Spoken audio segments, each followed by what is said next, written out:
हम कक्षा नवम की छात्राएं सदन शिवालिक ब पीएम श्री जवाहर नवोदय विद्यालय गांडी गिरिडीह की ओर से परफॉर्मिंग आर्ट के तहत एक ड्रामा के साथ प्रस्तुत है। हमारा ड्रामा का निर्देशन हमारी संगीत शिक्षिका श्रीमती सर त्रिवेदी मैम द्वारा की गई है। हमारा ड्रामा का मुख्य पात्र है श्याम, जो कि हमें सिखाता है कि कैसे हम कड़ी मेहनत कर सफलता प्राप्त कर सकते हैं। और ये काम अगर हम अपने मित्र की सहायता से करते हैं तो हमारा काम और सरल हो जाता है। हमारा ड्रामा का शीर्षक है सच्चा मित्र।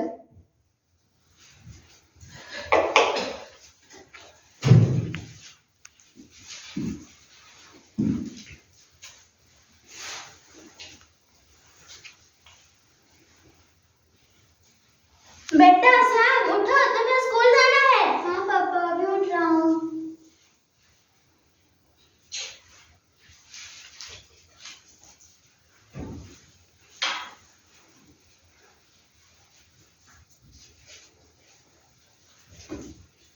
बेटा ये लो, आज मैंने चावल और सब्जी बनाई है।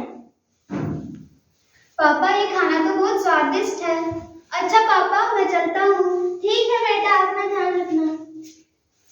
उसी शाम श्याम के शिक्षक श्याम के घर आते हैं।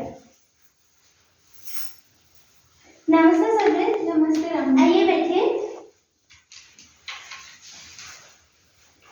बताइए कैसे आना हुआ?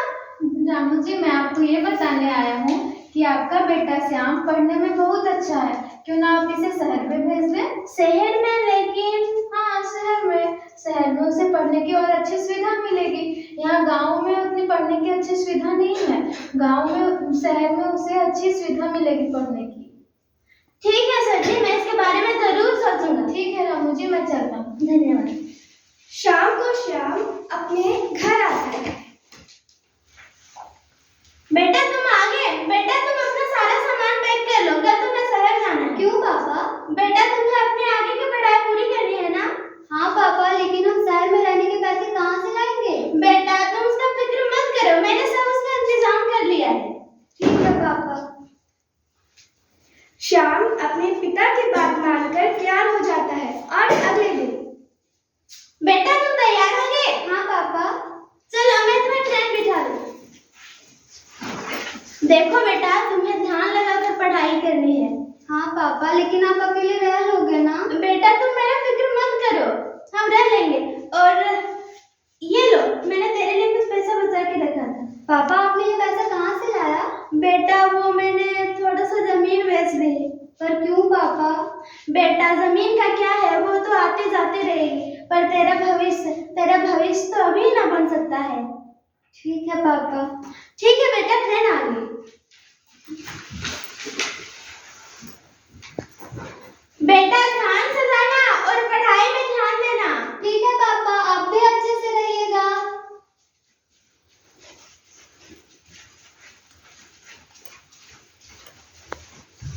फिर श्याम शहर में मन लगाकर पढ़ाई करता है और 12वीं की परीक्षा में पहला स्थान पाकर उत्तीर्ण हो जाता है। अब श्याम की जिंदगी में एक नए दोस्त का आगमन होता है और श्याम अपना नाम कॉलेज में लिखवा लेता है। हेलो श्याम। नमस्ते। मैं रमेश, तुम्हारा ही बेस्ट काम है। तुमसे मिलकर अच्छा लगा। मुझे भी ब्रो। मैंने बहुत सुना है तुम्हारे बारे में कि तुम पढ़ने में बहुत अच्छे हो। क्या तुम मेरी पढ़ाई में मदद करोगे? हाँ, क्यों नहीं। Thank you bro. Shyam Ramesh की पढ़ाई में अक्सर मदद किया करता, जिस कारण वे दोनों अच्छे दोस्त बन गए। इधर गांव में रामू की हालत और खराब होती जा रही थी। रामू की उसके भाई से लड़ाई हो गई। नहीं छोरी, मैंने तुम्हारी गाय नहीं चुराई। छोड़ो भैया, अब आप कितना झूठ बोलोगे। अब हमको समझ आया कि आप अपने बेटे को सर में कैसे पढ़ा रहे हैं। बस बहुत हुआ छोरी, कुछ भी बोलना है हमको बोलो, मगर मेरे बेटे के ऊपर उंगली मत उठाना। निकल जाओ मेरे घर से। भैया ने मुझे आज घर से बेइज्जत करके निकाला है। अब मैं उनको बताता हूँ। झूरी रामू की सारी जमीनें धोखे से हड़प लेता है।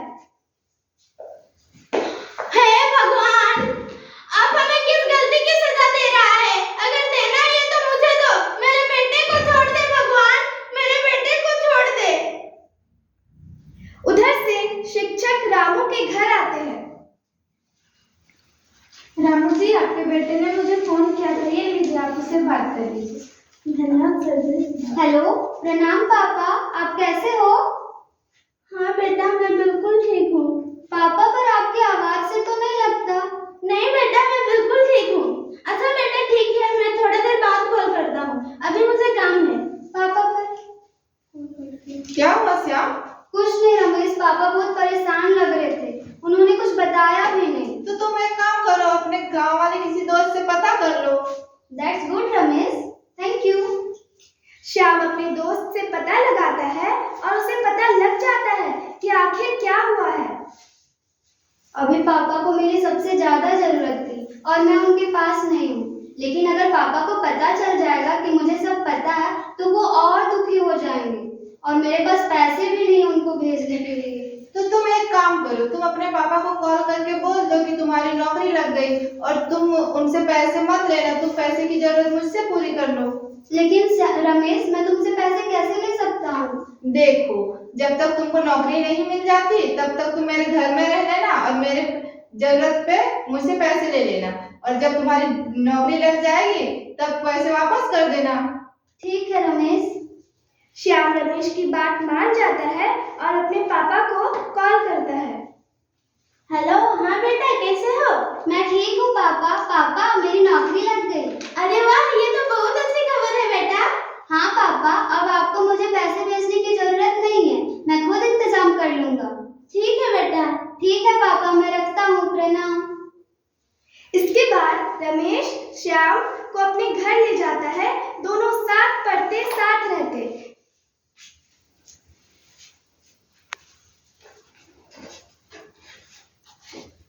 फिर रमेश एक दिन श्याम को कुछ कहता है। श्याम, तुम्हें पता है पापा ने अपनी सारी जायदाद मेरे नाम कर दी, क्योंकि अब उनकी उम्र हो गई है ना। रमेश, तुम्हारे कंधों पर तो बड़ी जिम्मेदारी आ गई। All the best. Thank you दोस्त। और पता है पापा ने मेरी शादी भी तय कर दी, अगले महीने हमारी शादी कराने को फैसला किया है। अच्छा है रमेश, एंजॉय इट। रमेश की शादी धूमधाम से हो जाती है स्मृति से। स्मृति बहुत ही सुंदर थी, परंतु अंदर से उतनी ही बुरी। श्याम को रमेश के संग देख न सकी। स्मृति हर बार बहाना बनाते रहती श्याम को रमेश से दूर करने के लिए। फिर एक दिन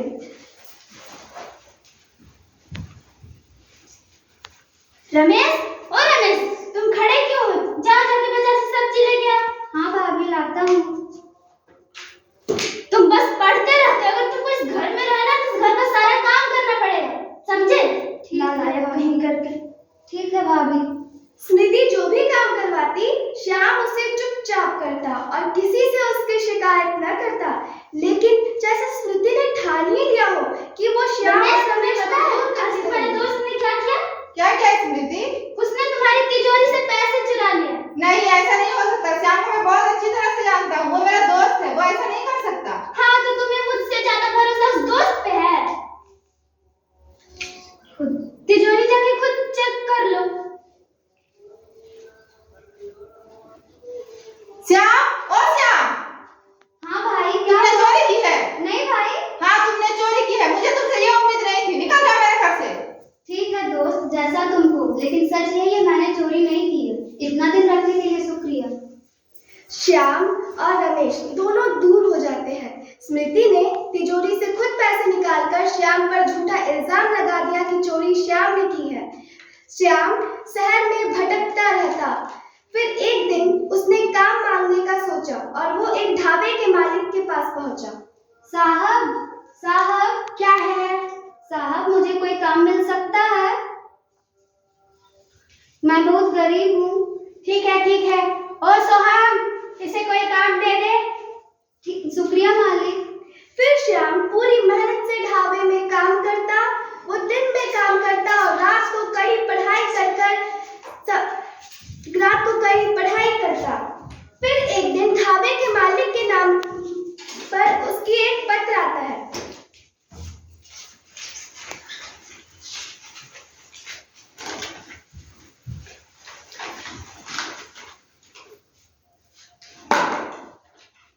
मैं अब ये पत्र कैसे पढूं? मेरा चश्मा तो गिर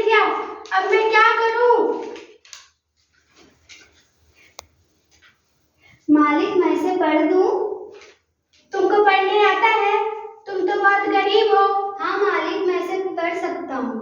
लो पढ़। Dear sir, this is to inform you that your charity given to the poor student were proved to be helpful in making them successful. Sir, thank you to say us that see dreams and work on it. Never tolerate with your self-respect. If you want to shine like sun, then you have to burn like it. Thank you sir. मालिक, इसमें लिखा है कि आप जो पैसा देते हैं गरीब बच्चों को, उससे वो बच्चा लोग पैसा का उपयोग कर कामयाबी हासिल करता है। जैसे कि फिर लिखा है सपने देखो और उसमें कड़ी मेहनत करो और अपने आत्मसम्मान पर कभी दाव मत लगाओ। और फिर लिखा है तुम अगर सूर्य की तरह चमकना चाहते हो तो उसकी तरह जलना होगा। धन्यवाद मालिक। तुम इतने पढ़े लिखे हो, फिर यहाँ काम क्यों कर रहे हो? फिर श्याम ढाबे के मालिक को बताता है कि उसके जीवन में आखिर क्या चल रहा है। वो बताता है कि कितनी मेहनत से वो यहाँ तक पहुँच पाया है। वो बताता है कि कैसे उसके सच्चे मित्र के घर से उसे बेदखल कर दिया गया है। श्याम कड़ी मेहनत करता। ढाबे के मालिक के सहयोग से श्याम की पढ़ाई में उसकी मदद ढाबे के मालिक ने की और श्याम यूपीएससी का एग्जाम देने के लिए तैयारी कर रहा होता है कि वो एक ईमानदार ऑफिसर बन जाता है। श्याम जब भी भरोसा हारता तो वो अपनी मुट्ठी में कुछ सपने और जेब में कुछ आशाएं भरकर खुद से कहता, मुट्ठी में कुछ सपने लेकर भरकर जेबों में आशाएं, मुट्ठी में कुछ सपने लेकर भरकर जेबों में आशाएं, दिलों में अरमां यही कुछ कर जाए। मुट्ठी में कुछ सपने लेकर भरकर जेबों में आशाएं, दिलों में अरमां यही कुछ कर जाए। सूरज सा तेज नहीं मुझ में दीपक सा जलता देखोगे, अपनी हद रोशन करने से तुम मुझको कब तक रोकोगे। फिर श्याम अपने मित्र से मिलने जाता है।